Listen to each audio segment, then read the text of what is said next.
Thank you so much for being here. Doing these types of talks is literally my dream come true. So you're all in my dream right now. Hopefully, we can make it a really good one. Thank you very much.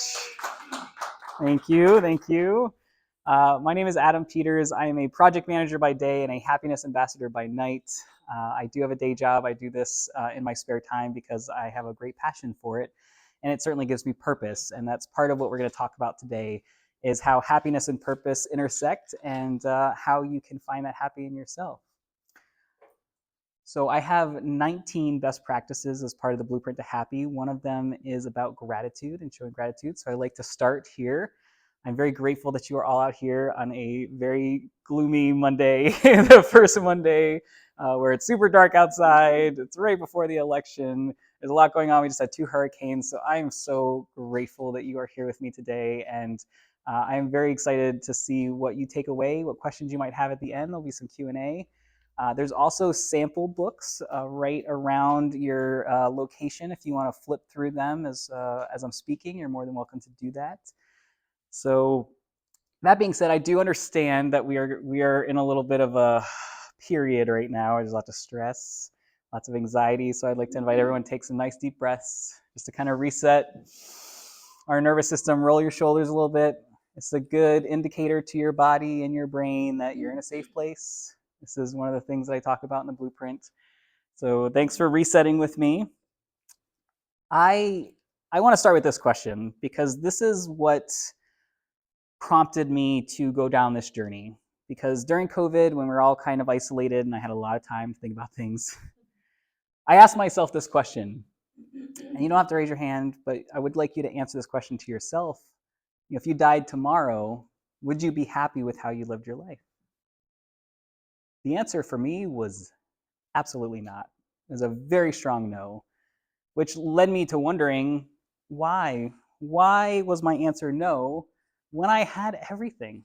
I had a good job, I had friends, I was close with my family, I never saw the back of my refrigerator, I had everything that I could possibly want. So what do you do? Like, I'm starting to feel like the problem's maybe me and not anything or anyone else. So what do? I did what any reasonable person would do, and I turned to neuroscience.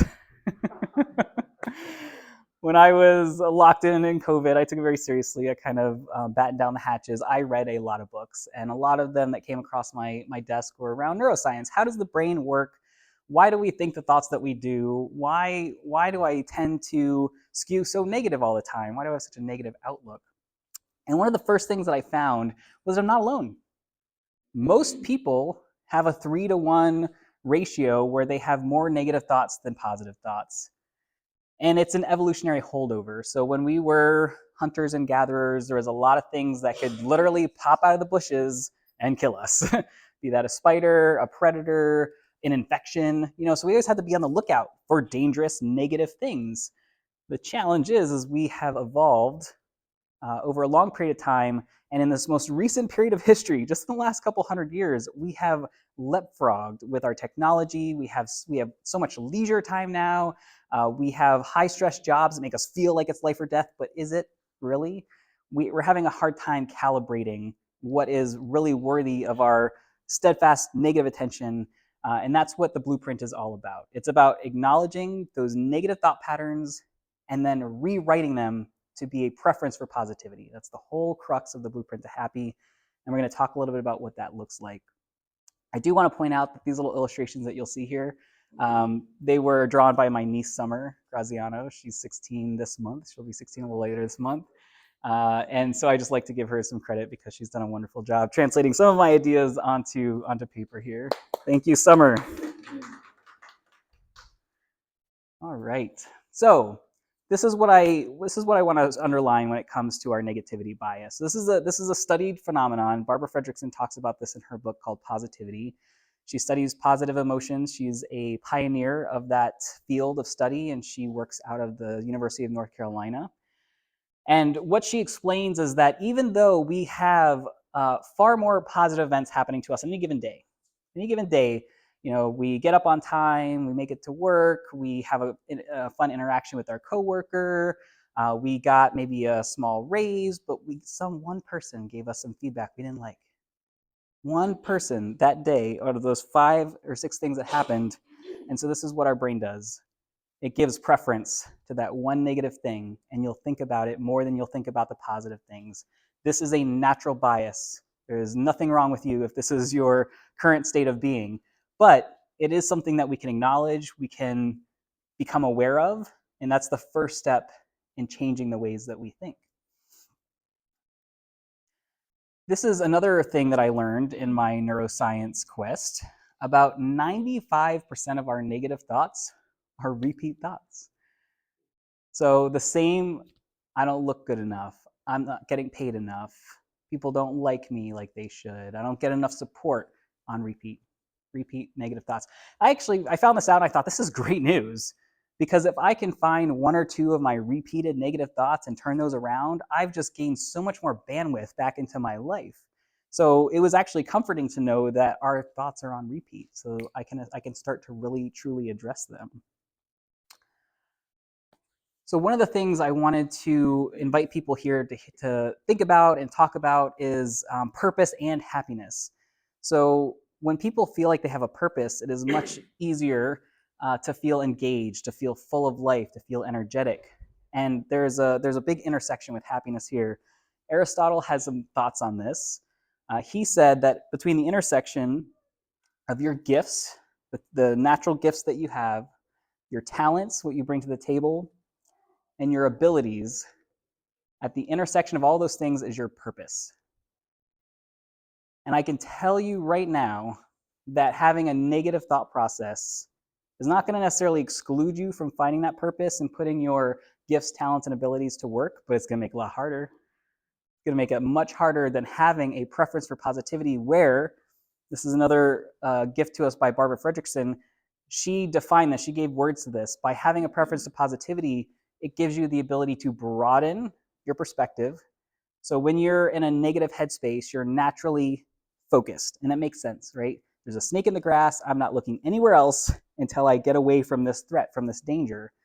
Well, if I'm on repeat and I'm thinking, no one supports me, no one supports me, no one supports me, and I'm just narrowed in on no one supports me, then I'm not looking around and seeing all the ways in which I am supported by all the people in my life. I'm not able to see somebody who wants to help me but can't because I'm not letting them, or I'm not acknowledging it. So having that preference for positivity broadens your perspective so that you can see more of the bigger picture, and it helps us build. Humans have come such a long way. Think of all the things that we've built. This building, that projector, the Skyway Bridge that gets us from point A to point B. We have built so much, and we can't do that with such a narrow mind. So it allows us to express ourselves and build on the things that we are working towards. So Aristotle also said the purpose of life is basically happiness. So if you get purpose through using your gifts and your talents and your abilities, and that leads you to happiness, this building a preference for positivity, allowing you to broaden, allowing you to build, this is where you get the magic that really comes in.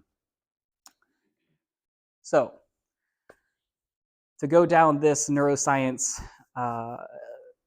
exploration even more, I want to talk about the subconscious and conscious relationship. Because when I asked that question, if I'm happy with how I'm living my life if I die tomorrow, and the answer was no, I had to grapple with, well, intellectually I want to be happy, but it's just not happening. What's in conflict? And what turned out to be in conflict was my conscious and subconscious mind. So think for a second of your subconscious like a supercomputer. This amazing piece of technology that can process, and this is true, 11 million bits of data per second. So your subconscious is rendering your entire experience right now. The feeling of the chair under you, the lighting in this room, the background noises you might be hearing, the lights on the screen. That's a lot of data that would overwhelm your conscious mind if you had to process it consciously. So your subconscious takes it all in, puts it into a picture that you can understand, and feeds it to you. The conscious mind, in a way, is kind of like the user sitting at that supercomputer, putting in inputs and getting back information. And the conscious mind can really only process about 40 to 50 bits of data per second. So your subconscious is responsible for figuring out which 40 to 50 bits of information it's going to give to you to make a conscious decision. And if you've created habits throughout your life, your subconscious is going to believe that those habits are what you prefer. whether or not they're good for you. We're going to talk about that in a second. So just keep this in mind. Your subconscious is the powerhouse of your cognitive functions, and it is running entirely in the background. A lot of people don't even give it any thought. I'm bringing it to your awareness now so that you can think about this interaction. What does that mean? The subconscious likes what you do most. It likes what you like. So if you are doom scrolling all day, this is one thing I love to do before the Blueprint to Happy. I would get off of work, I'd pop on cable news, and it would play until I went to bed. So it's like 4 or 5 hours of just negativity, doom and gloom, right? And I thought I was being an informed citizen. I thought I was doing my part. But really, what it was doing is making me miserable. And so my subconscious, anytime I had free time, it was like turn on the TV. It was this urge to like turn on the TV because that's what I did most. And so my subconscious likes what I like. It wants me to be happy. It thinks that doing this makes me happy. It's gonna nudge me. As opposed to if I sat outside and read a book, if I did that instead and that was my most go-to activity, if I had free time, I would feel that little tap on my shoulder. Hey, it's beautiful outside. Take a book out and go read instead of turning on the news. So it's really a numbers game. It's about what you do most is how your subconscious decides what it's going to give you, right? What information, what 40 or 50 bits am I going to give you? This is a personal example that I struggle with. When I say I want to eat better, I want to eat more apples, but I eat ice cream instead. My subconscious is like, you don't want apples. You want ice cream. So when I get the little tap on my shoulder and I get that urge to eat ice cream, it's my subconscious going, you know what would make you happy right now? Ice cream. But if I did eat apples and I did enjoy that experience, I would get the other urge. I would get the little tap on the shoulder and I'd get, hey, juicy apple sounds really good right now. It's a numbers game. Another part of the book that is just a total game changer for me when I changed my vocabulary, the way that I spoke to myself, the way I spoke to others, big game changer. And I'm going to give you a little exercise here so you can get a sense of what that's like. Your words matter. Neurolinguistic programming, NLP, is a big contributor to the concepts in my book. It's the idea that the brain is kind of like a computer, and the programming language it uses is the words that you use every day. So do me a big favor. We're going to do a little bit of a experiment exercise. I want you to just watch the screen. There's going to be a list of words that come up, and I just want you to pay attention to how you feel as you read the list of words.